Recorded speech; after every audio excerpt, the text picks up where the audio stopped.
Olá, irmãos, seja bem-vindo ao canal Buscando a Fé. Nosso canal busca levar a mensagem do nosso Senhor para todas as pessoas iluminadas e necessitadas do Brasil. Olá, aqui é o pastor Antônio Júnior e hoje eu tenho uma mensagem de alerta para o povo de Deus. Nós vamos falar sobre um pecado que desagrada muito ao Senhor e que tem trazido muita destruição no nosso meio. É o pecado da imoralidade sexual. Eu vou te mostrar alguns exemplos do que o pecado pode fazer na vida do crente, na vida daquele que até mesmo é firme com Deus, porque todos nós estamos sujeitos a cair em tentações. Existe até uma frase que diz que os maiores santos estão sujeitos a caírem nos piores pecados. Então nós nunca podemos achar que estamos livres de cair nesse pecado da imoralidade sexual, mas nós devemos todos os dias vigiar e orar. Amém? E para nós começarmos essa mensagem, vamos meditar no exemplo de Davi. Davi era um homem de Deus, um homem consagrado ao Senhor. Deus o honrou e colocou ele como o rei de Israel. Um homem que tinha tudo a seu dispor, um homem que podia fazer o que quisesse, ele mandava e desmandava. Mas isso subiu ao coração dele e ele um dia, ele estava passeando pelo palácio, ele não quis estar na frente da batalha e é aí que eu já começo a ver o problema, é aí que o inimigo começa a trabalhar. Quando nós estamos cheios de si, quando nós não queremos mais pagar o preço, não queremos mais nos esforçarmos, lutarmos, nas batalhas do dia a dia, e nós começamos a achar, eu sou filho de Deus, eu mereço um tempo de descanso, um tempo de refrigério, Deus sabe o quanto eu lutei nesses últimos anos, e a gente começa a ficar com esse pensamento, E Davi decidiu não ir para a frente da batalha, não lutar mais. E ele estava passeando numa bela tarde, e de repente ele viu pela janela uma mulher tomando banho. Naquela hora, o coração de Davi bateu mais forte, porque aquela mulher era muito bonita. E aquilo que ele estava vendo era algo incomum, era algo escondido. E tudo que é proibido é mais gostoso. Então Davi, naquela hora, ele ficou olhando e olhando aquela mulher. E esse é o outro problema. Uma coisa é você olhar, você sentir atração. Todos nós somos movidos pela aparência. A Bíblia diz isso. O homem vê a aparência, mas o Senhor vê o coração. Então é algo que está dentro de nós. Não é pecado você achar uma pessoa bonita, mas é pecado quando você olha 2, 3, 4 vezes e você começa a cobiçar aquela pessoa. E foi exatamente isso que aconteceu com Davi. Ele viu aquela mulher, achou muito bonita e depois ele mandou trazer essa mulher até a presença dele e ele descobriu que aquela mulher era casada. E então Davi estava tão cego pelo pecado que ele tomou uma decisão. Ele pediu para o marido daquela mulher estar na frente da batalha do exército de Israel, justamente para aquele homem morrer. Davi ficou tão cegado pelo pecado que ele queria se deitar com aquela mulher e ele queria tomar aquela mulher para ele, mas aquela mulher era casada. Olha o que acontece, o pecado ele traz cegueira espiritual. E nós vamos ver a consequência disso, porque depois que Davi mandou aquele homem estar na frente da batalha, aquele homem morreu e Davi se deitou com aquela mulher. E daquele relacionamento nasceu um filho. Só que Davi ele ficou quieto. Depois que ele pecou, depois que ele fez toda essa desgraça, Davi ficou na dele, não contou para ninguém. Mas Deus, o Deus criador do céu e da terra, tinha visto toda a sujeira que Davi fez. Então Deus enviou um profeta para acusar o pecado de Davi, porque a Bíblia diz que Deus, ele nos ama, ele se compadece, assim como um pai se compadece do seu filho. E Deus disciplina os filhos a quem ama. Então Deus levou o profeta Natã, para disciplinar Davi. E quando o profeta Natã chegou até Davi, ele veio contando uma história muito interessante e aquilo fez com que Davi entendesse a mensagem, mas ele não enxergou que aquela história tinha tudo a ver com a vida dele. Tudo que estava acontecendo naquela fase de Davi estava descrito nessa história. E eu vou ler para você. Está lá em 2 Samuel, capítulo 12, o versículo 1 ao 10. Olha o que está escrito. O Senhor enviou a Davi o profeta Natã. Ao chegar, ele disse a Davi: 2 homens viviam numa cidade. Um era rico e outro pobre. O rico possuía muitas ovelhas e bois, mas o pobre nada tinha, senão uma cordeirinha que havia comprado. Ele a criou e ela cresceu com ele e com seus filhos. Ela comia junto dele, bebia do seu copo e até dormia em seus braços. Era como uma filha para ele. Certo dia, um viajante chegou à casa do rico e este não quis pegar uma de suas próprias ovelhas ou de seus bois para preparar-lhe uma refeição. Em vez disso, preparou para o visitante a cordeira que pertencia ao pobre. Então Davi encheu-se de ira contra o homem e disse a Natã: Eu juro pelo nome do Senhor que o homem que fez isso merece a morte. Deverá pagar 4 vezes o preço da cordeira, porquanto agiu sem misericórdia. Então Natã disse a Davi: Você é esse homem. Assim diz o Senhor, o Deus de Israel: Eu o ungi rei de Israel e o livrei das mãos de Saul. Dei-lhe a casa e as mulheres do seu senhor. Dei-lhe a nação de Israel e Judá. E se tudo isso não fosse suficiente, eu lhe teria dado mais ainda. Por que você desprezou a palavra do Senhor, fazendo o que ele reprova? Você matou Urias, o hitita, com a espada dos amonitas e ficou com a mulher dele. Por isso, a espada nunca se afastará de sua família, pois você me desprezou e tomou a mulher de Urias, o hitita, para ser a sua mulher. Olha isso, irmãos. Naquele momento, Natã contou aquela história de um homem que era muito rico, ele não precisava de nada, mas quando chegou um visitante na casa dele, ele foi lá na casa do pobre e pegou a única cordeirinha, a única ovelhinha que aquele homem tinha e matou. Naquela hora, Davi ficou com muita raiva e falou: Esse homem é muito mau, esse homem merece morrer, pagar 4 vezes mais o que ele fez de errado. Então Natã falou: Esse homem é você, Davi. Você tinha tudo a seu dispor, você se tornou rei de Israel.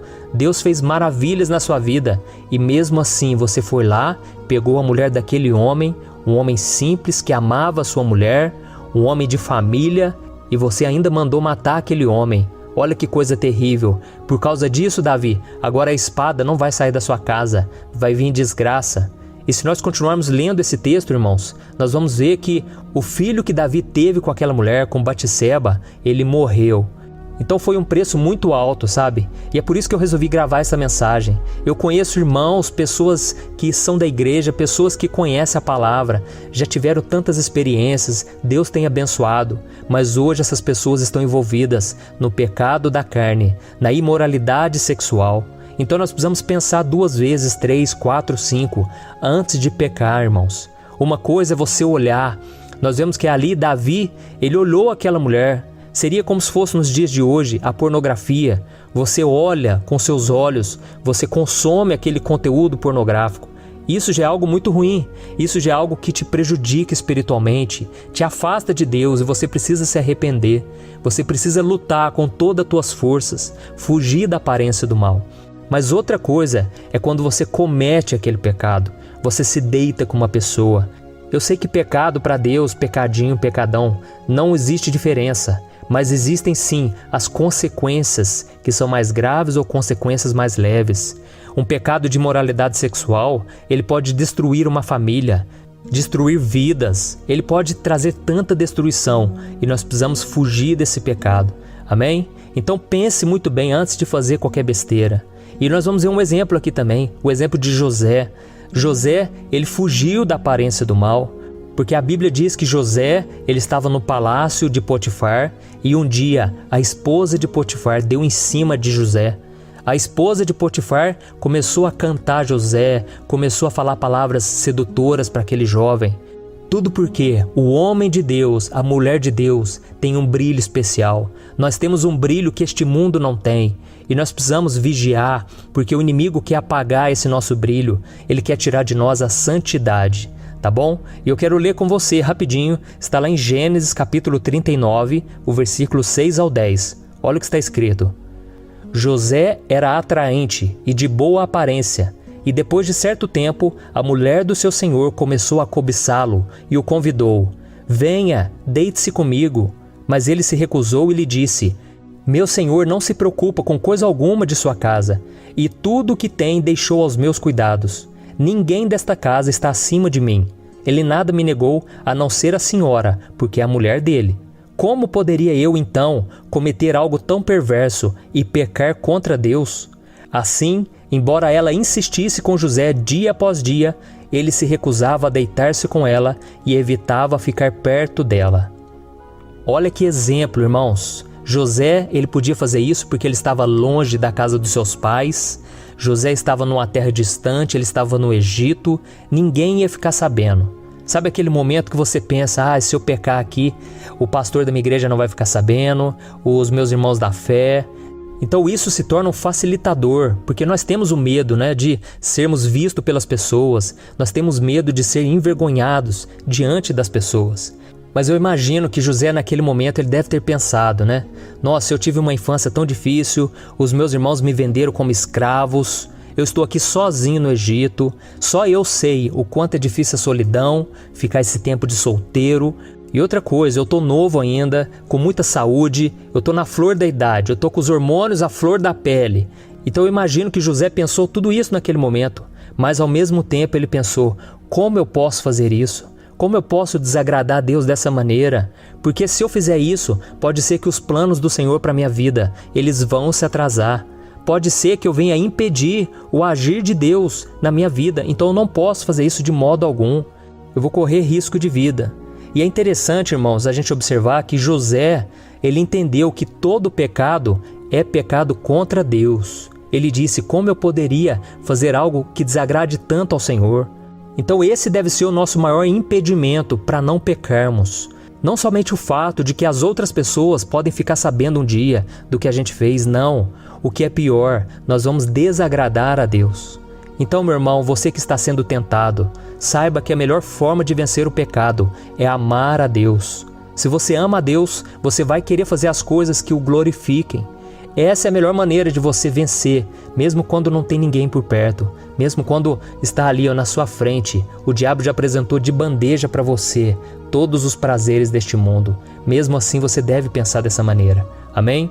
Eu gosto muito de uma frase que o Agostinho disse, ele falou assim, ame a Deus e faça tudo o que você quiser.